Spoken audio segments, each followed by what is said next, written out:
about your humble ambitions as a band and your lack of, let's say, competitive spirit.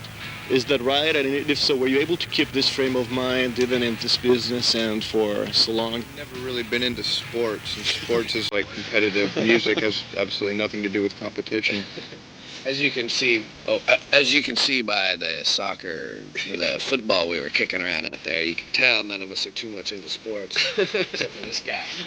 Still, in this business, people stab each other for a slice of the cake. You don't run against other people, but you run for radio airplay, MTV, heavy rotation, gigs, and so on. We do what we do. If people play it, then that's fine. If they don't, that's fine. I've never really expected to be played on MTV or the radio anyway, so it was never anything to actively seek out.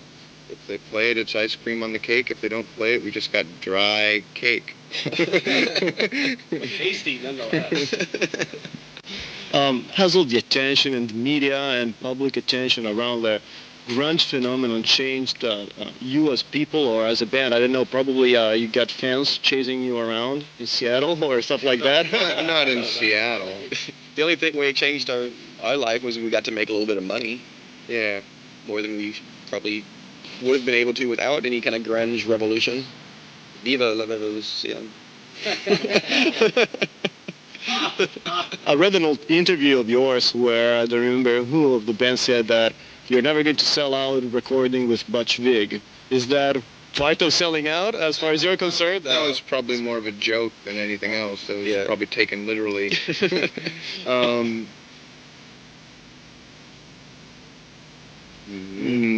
But we like, for ourselves, I think we're pretty much into pretty raw production values when it comes to recording records.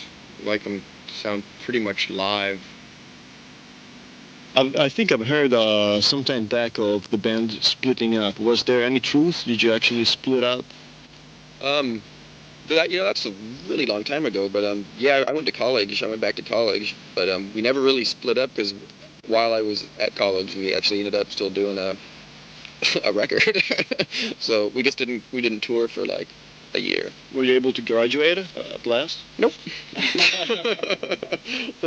Negative, sir. School still sucks. Yeah. I'm sure you've been asked the same question many times before, but why did you decide for such a title, My Brother the Cow? Is that some kind of hymn to brotherhood among, living beings, or what else? No, not at all. It was better than, fuck my brother. Which is actually like a true story. Like one member of the band is actually conveyed, but we didn't want to embarrass him continually by having a record called I Fucked My Brother. It was actually something that Renester EJ, the sax player who plays in the last song, 1995, said when he awoke from a drunken stupor in a drive-through burger joint. I will not eat of my brother the cow. And I guess I thought it was funny. How about Monkey Wrench? Is that just a side project you spend time on when you're not around with Mudhoney? Or are you serious plans for that band as well? No, we haven't really done anything with Monkey Wrench since a little bit after we recorded the record. One of the guys, Tim, lives down in Texas, which is not very close to Seattle. So we keep talking about doing another record, but it's pretty much a side project at best right now. One last thing, we've heard a lot about this self-pollution radio thing that happened, but it was never too clear what kind of project it was. Could you give us some insight about that? How did it actually work? Pearl Jam bought time on a satellite, 4 hours time, which cost, I don't know, $17 billion or something. And so they broadcast it to the satellite, and whoever had a ham radio or whatever radio station wanted to broadcast it at the same time just did that. You guys could have done it here. Did anyone broadcast it in Italy? No, I don't think so. It's it was broadcast all over. Hour. If it would have been live. Yeah, because it was in the evening. Yeah, it was 7 o'clock in the States, so that would have been about 9 hours behind him. from California. I don't know. Yeah, that's How many hours did you solito video scelto proprio dai nostri ospiti? So which video did you pick and why? We picked the Flaming Lips video, She Don't Use Jelly, because we have a hard time thinking of too many videos that we actually like. That one's really good. But that one's good, and I really like the song as well. And the band is actually just starting to get some attention finally after many years of neglect. So, hey. Killers, what's that song about?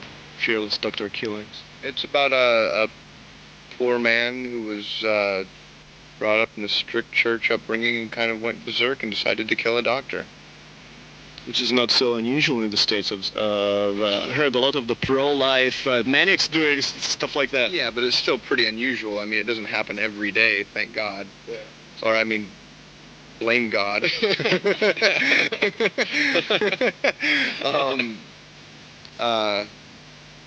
Yeah, it's just a kind of a ridiculous phenomenon. Most of the times you don't concentrate on social or political issues. Was this something you felt particularly close to you, or are you actually evolving towards? I've never known a doctor who's been killed, and I've never known anyone who's killed a doctor, so I wasn't that close to it. But it's pretty sickening, and it just came really quick and easy. The words, so I mean, it's a pretty simple issue, really. I mean, if you call yourself pro-life to go kill someone, it doesn't make a lot of sense. But then neither does religion. There are many cliches concerning inspiration, like the romantic cliché is particularly popular in Italy and most of Europe after the romantic period. Like suffering artists, real art, therefore real inspiration only comes from suffering, and everybody has his own cliché. I'm not asking you what's your cliché, but where do you draw inspiration mainly for lyrics? From not suffering. Try to avoid suffering as much as possible.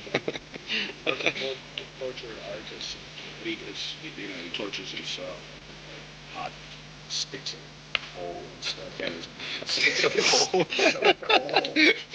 Okay, prima di talk very much.